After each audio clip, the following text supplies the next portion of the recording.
এই সরকার দুটি দলের উপরে, একটি তাদের নিজস্ব সৃষ্ট দল আর একটা পুরনো দল, এদের উপরে ভর করে এই সরকার টিকে আছে। এই সরকারকে ওরা যা বলে, ওই দুটি দল যা বলে, এই সরকার তাই করে।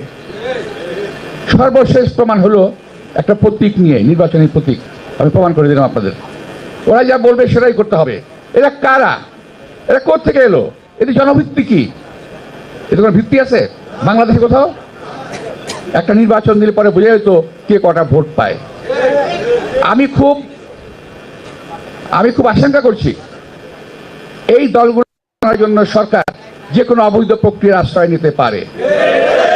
যেটা বিগত সরকার করেছিল, যেটা আওয়ামী লীগ সরকার করেছিল, রাতের ভোট দিনে, দিনের ভোট রাতে, ঠিক না? এই সরকারও সম্ভবত এরকম কোনো কাজ করে ফেলবে।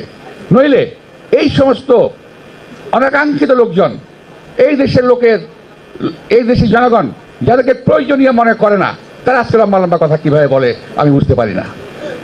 যারা এই বাংলাদেশকেই চায়নি কোনোদিন, তারা বাংলাদেশ শাসনভার চায়, আমি বুঝি না। আজকে ধর্মের দোহাই দিয়ে দেশটাকে বিভক্ত করার চেষ্টা করছে তারা, জাতিকে বিভক্ত করার চেষ্টা করেছে তারা।